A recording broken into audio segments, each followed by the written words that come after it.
Good evening, ladies and gentlemen, and welcome into another production of the Cross Platform Baseball League. My name is Weaver Ford Prez, and my co-host here, as always, is Dwayne, one of the co-commissioners of this league. How you doing tonight, Dwayne? Doing fantastic, Weaver. We've had a very action-packed week of playoff baseball on our hands, so I'm feeling good. I'm sure you're feeling the same. It has been an intense and exciting week of playoff XBL action, and in AAA, there's been great, intense moments in all of the games. Basically, it's been awesome. Stoked. I've been so stoked to be a part of it as a rookie in this league. But you know what that's all about. You're a Mm-hmm. veteran. Uh, we've got a good show for you tonight on Weekly Roundup, our Monday night show that we do here. We're gonna go over our predictions from last week. We're gonna see how those turned out. We're going to make some new predictions. We're going to talk a little bit about each of the series that has gone down. And then, of course, as always, we'll have a top 5 plays of the week for you at the very end. So without further ado, we will begin here on Weekly Roundup. And we shall start in AAA. We're going to, a quick caveat before we get started here. We don't have the updated graphics, so we'll have to verbally take you through it. For example, first matchup here, Moons versus the Jewel Runners. The Moons took it. So yeah, unfortunately, we do not have the graphics where they're supposed to be.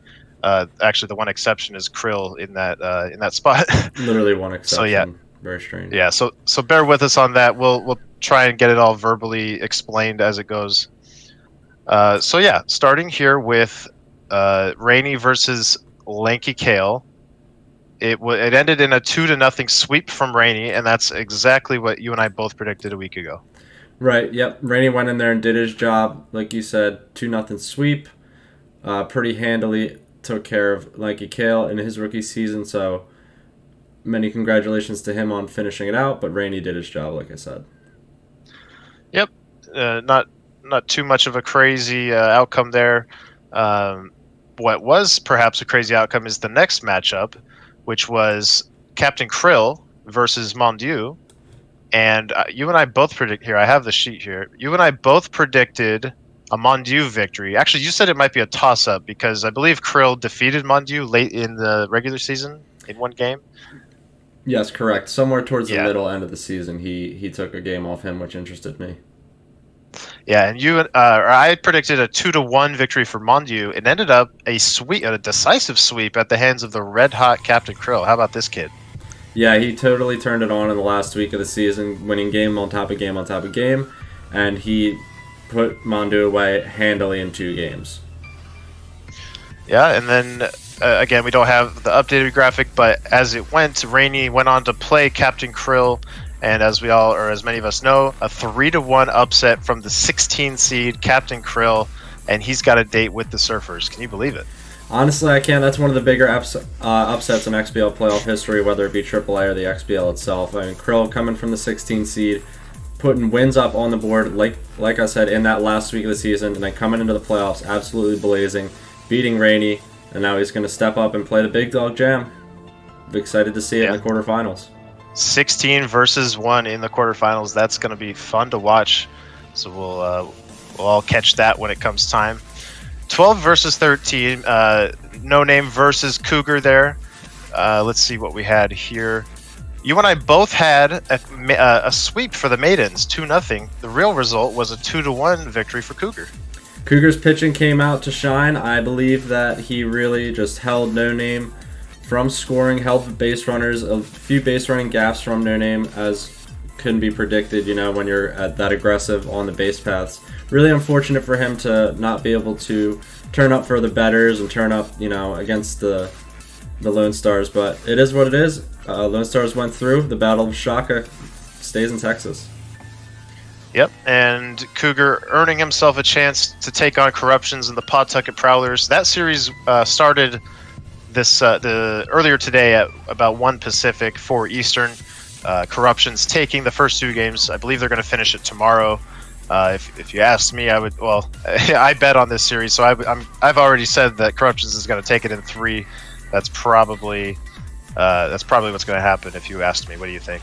Yeah, a lot of money on Corruptions in 3, but we'll see what the Lone Stars have to say about that in the 3rd game. That his pitching got him through that first series. He could very easily hold Corruptions if he's able to, figure out how to pitch them. So we'll see what happens. The sweep is on the table. Yep. And moving on down to the next half, we had Phillies Rock versus Joe AJ, 11 versus 14, Anchors and the Knights. It was Phillies Rock taking the series by a final series score of 2-0, a sweep. I predicted a 2-1 victory for the Knights, so I got the right one, just wrong amount of games. You actually predicted a toss-up, so I guess no penalty there for the wrong prediction, but a good series nonetheless. Yeah, absolutely. Definitely a great series from both teams. Job's bats just not able to put anything really together, I believe, in order to get past the hot Nashville Knights going into the playoffs. And then that next matchup, with Phillies moving on, he took on Phil, so Phil versus Phillies, and that one has already completed as well, with Phil taking the series 3-1. Impressive pitching performance from Phil against a red-hot lineup in Phillies Rock. In fact, the one game he did lose, I believe he got mercied, but in the end he pulled it out, and he's on his way to take on the Megafauna. Yeah, another double shaka matchup. Like you said, Phil mercied, I think, in Game 2 at the hands of Phillies Rock, but that's the only win he's able to pull off in that series. Phil definitely got a lot on his plate with the Megafauna, so we'll see how that one turns out. I think we have a prediction here, right, for that? We're going to take care of predictions once we've gone through all the next round. Looking back. But yeah, Phillies Rock eliminated by Phil. Season 8 AAA's most improved player, putting on a good show in the playoffs, but gonna have to wait until next year to put on more shows. All right, moving on. The NASA Knots versus the Onions. We both predicted sweeps for the Knots, for Wishbone. That's exactly what happened. So not a lot of surprise there. Yeah, not a lot of surprise. Our lone PS4 player in Half Onion gets his season ended pretty early in the playoffs at the hands of Wishbone. Wishbone coming out to play with the power bats, starting off his playoff series right with a home run. Like you said, 2-game sweep, not much more to be said about it. And then just below them at 10 versus 15, the Swayze Dogs versus the Tri-State Resistance. The actual result was a sweep at the hands of the Dogs, the Swayze Dogs. You and I both predicted the Swayze Dogs to win, but good showing from Casino nonetheless. And that led into the NASA Knots versus the Swayze Dogs, which we didn't make official predictions on this because we didn't know the matchup. But if you had asked me, I probably would have put money on NASA with all the home runs he's been hitting. But it turns out it was the Swayze Dogs in 4 on the back of some brilliant pitching. Yeah, absolutely. Wishbone self-admittedly having trouble with that Blazer pitching towards the end of the season. I think that was his last set to end the season as well. So a rematch in the playoffs very shortly thereafter, their 2-game set, which I believe was a split. Either way, the Swayze Dogs pitching came out and really confused them, kept them from scoring a lot of runs. 2 of those games ending 1-0, one of them 4-3, all 1-run victories for the Swayze Dogs. Yep, and is that that's the last part here? Yep. Okay, so we'll scroll right back up, and now we're going to lock in Dwayne and I's predictions in this bracket. First up, Krill versus Jam Paladin. What you got, Dwayne? I'm thinking that we're going to see a sweep for Jam Paladin. I know that Cinderella story for Krill is very, very interesting, but the Jam Paladin train just keeps on rolling. I wouldn't be surprised though if Krill does take a game either. It could be a 5-game, maybe a gentleman's sweep or something like that. I'm thinking along the same track. Jam Paladin, just a whole different animal in this league. But like you mentioned, the Cinderella story is strong. I think Krill gets a game off of Jam. I think Jam takes it in 4. So we'll lock that in. We'll revisit that next week and see what happens, as we'll do with all of these. That's going to be moving on here. Yeah, sorry about that. I thought it was best of 7 for some reason. Oh, best of 5, right? For quarterfinals. Okay, and then we won't make a prediction here because Corruption still has not vanquished Cougar. He is up 2-0, so he is in the driver's seat. But anything could happen. Reverse sweeps are possible, more than possible. Mm-hmm.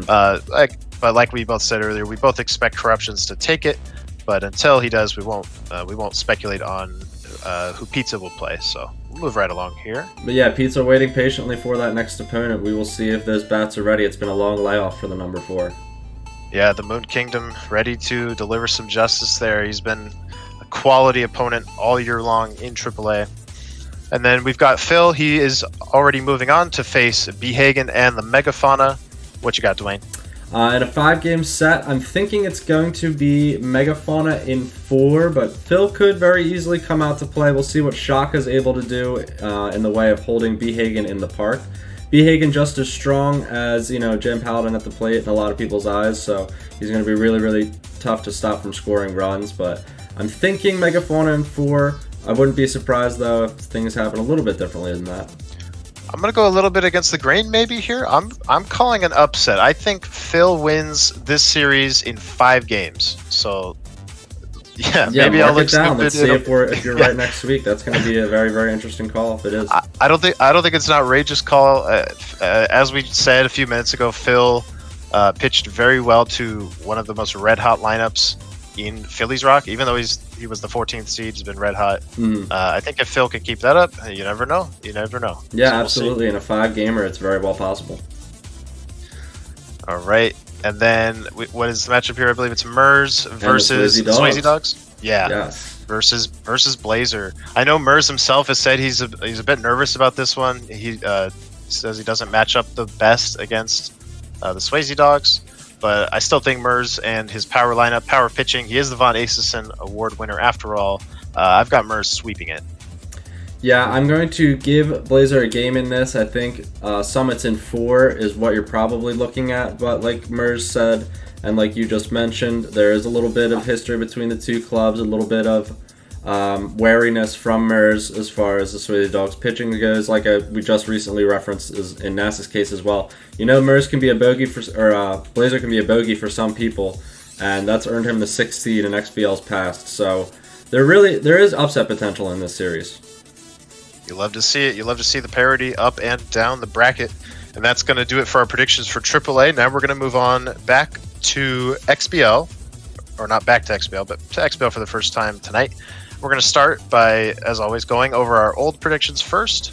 And we'll start with the first matchup in that first round, best of 5, which was the Fuegos versus the Jabronis. I had the Jabronis in 5. You had the Fuegos in 5. Turns out it was the Jabronis, and he only needed 4 games to do it.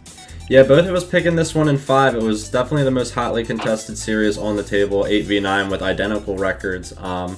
Mantis getting a little bit of revenge for that early season sweep by the Fuegos against him, I believe, in his first XBL games.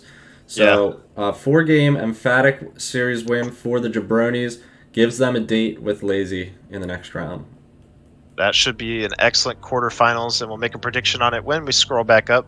But next, it was myself and Weaver's Beavers versus BK's Dudeness and the Base Invaders. I didn't make a prediction on this one because I was a participant, just as you didn't make a prediction on yourself. You got this one 100% correct. You guessed that I would win it in 4 games, so that's exactly what happened. Yeah, 4 games, like you said. I believe BK winning that first game in extras.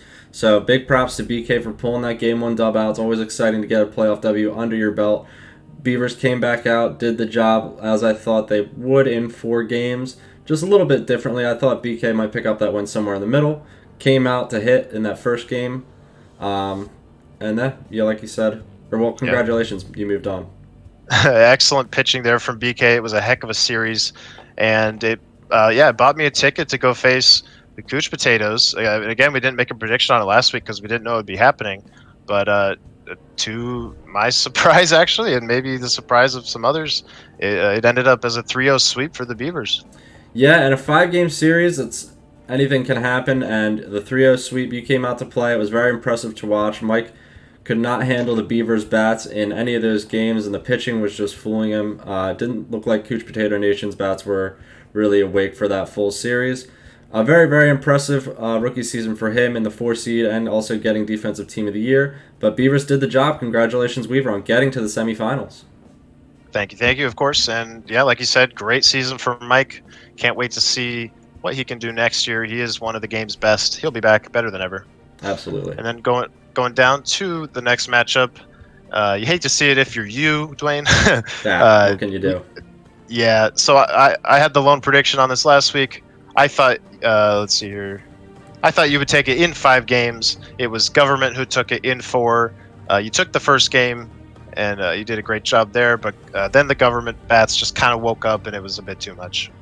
Yeah, I definitely felt like I pitched him pretty tight, made a few mistakes where he scored runs, and I didn't do my job at the plate. That all is what it is. I had opportunities late in game 3, or yeah, it was game 3 that went into extra innings, and then ended up blowing the game with a couple of home runs in the 10th. So congratulations to Gov for getting through a date with the birdies. I just wasn't able to do my job and push it to 5 games or a Sox series win. Yep, and that earns government Vice a trip to Beaky Bay to face Light Snack. And as far as predictions go, we'll start with you. What do you think? But we still got to get this bottom one done before we.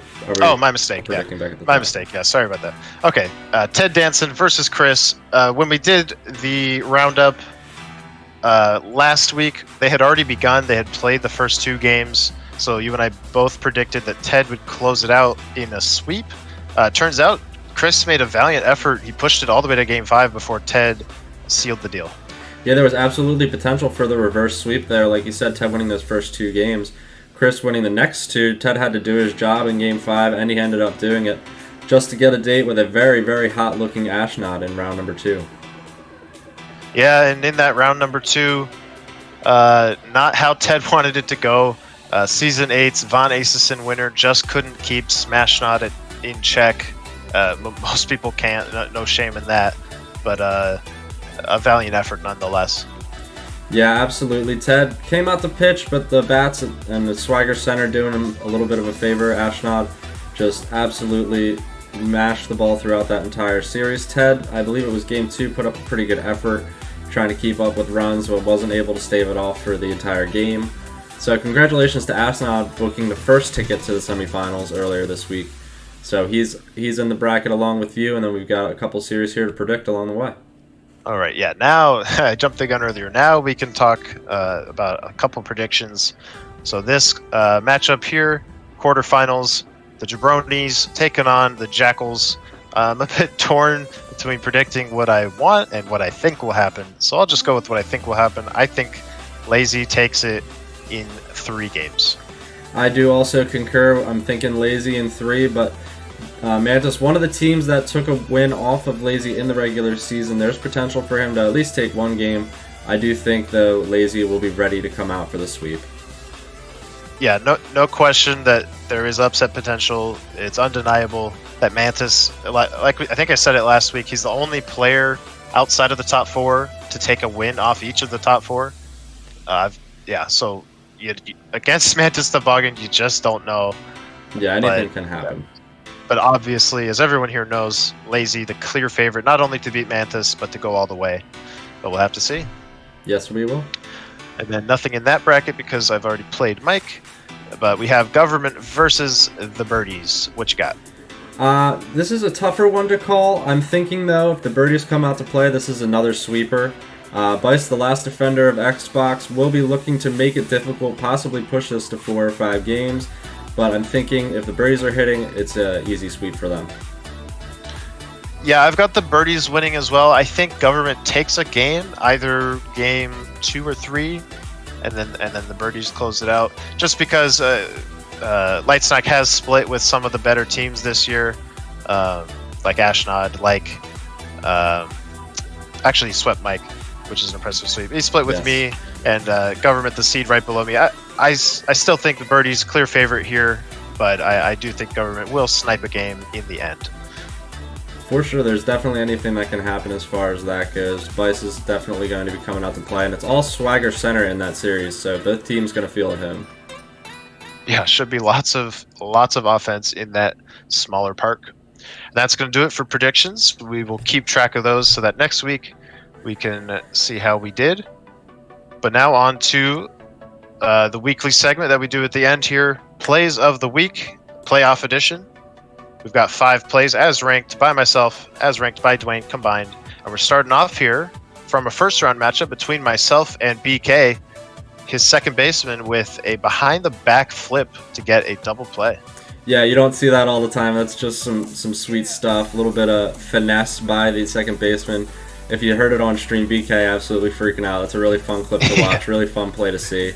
And this is the game that he ended up winning too, so it ended up being pretty crucial. Let's watch it.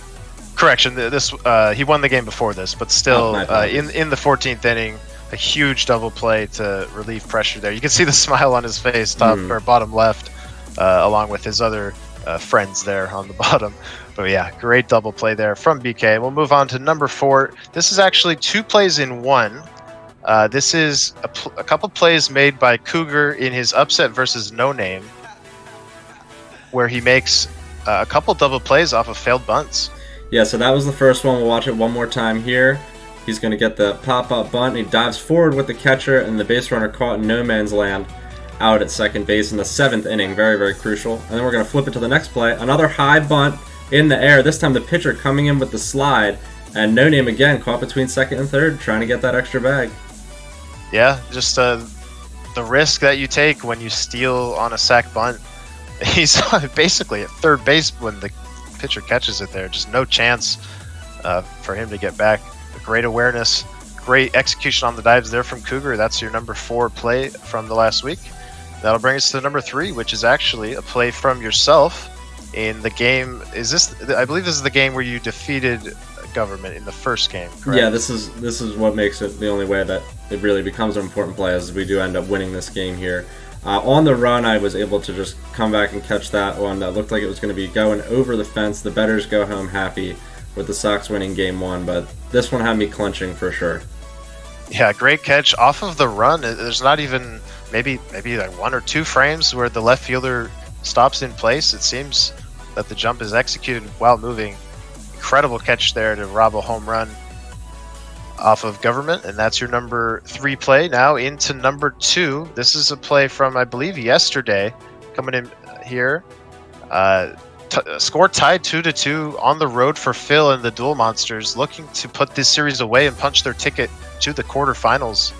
And it's a bit of a longer clip here, so we'll have to just wait for the next batter.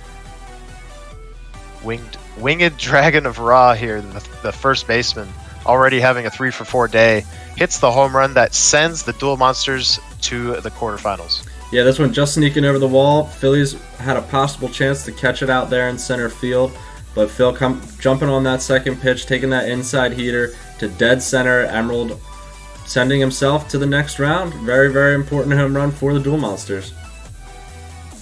Yeah, clutch home run just over the glove of the leaping center fielder. We'll get one more view of the shot here. It's a contact dinger up in the zone, turns on it, out into that bullpen, off the plexiglass. Great job there from Phil. Congratulations to him. And now here at the number 1 play of the week, coming in mid-clip here, but that's fine. This is the inside the park home run from Captain Krill. Yes, it was a misplay in right field, but just the sheer hype of the moment, the sheer hype of the upset, the storyline that is Captain Krill in these playoffs. You and I both felt this should be the play of the week. Yeah, and it's not like there's a bad throw coming in from the outfield either. It's honestly bang, bang. Krill making a pretty gutsy decision to send this runner. You know Rainey's got a good arm on that right fielder. Really tough misplay. Not sure why he chose to dive there, but either way, he ends up missing it over that right shoulder. And Krill going all the way. This is the run that made the difference for the All-Stars. Yep, bottom of the 7th there in Shaka in a game that if Krill won it, he would go on, he would move on to face Jam Paladin. That's exactly what he did. Here tied 2-2. Inside the park home run, wins him the game. I mean, that's an inside the parker to seal the deal, to move on. Maybe a long time before we see that again. Just a nice moment for Captain Krill. Absolutely, it's bang bang at home plate, really honest. It's just, he could have been called out and I wouldn't have batted an eye either. Yeah. All right, those are your top 5 plays of the week here in week 1 of the playoffs. Still lots of playoff action to come. We will have action for you on this channel commentated as soon as the semifinals are locked in. Once we know the matchups, we will work with the participants to get them scheduled. This is for both leagues, so the final 4 in both leagues, 4 games or 2 games apiece for 4 games. We'll have all of them commentated as soon as those are locked in. We'll get it all for you. And yeah, that's going to wrap it up here tonight, though. Anything you want to add as you sign us out? Not like you said, we're going to get with our semifinal participants once everything's locked in both leagues. Be on the lookout for that commentary coming at you very soon. We'll keep you all updated with league news. If you're new here and you watch for the first time, welcome to the XBL. Welcome to Weekly Roundup. If you're not new, I hope you all enjoyed the show, and I hope you all are having fun in the playoffs. Just make sure you're getting everything scheduled up with your opponents. Everyone's been really good about getting their games in here. Everybody's hype about playoff baseball, so it's easy to get everybody to get scheduled and get things going. So just keep it up, keep having fun, and get excited. We're getting down to the nitty gritty. It's going to be World Series on our hands for both leagues very shortly. Have a great night, everyone, and we will see you soon. Weaver and Dwayne out.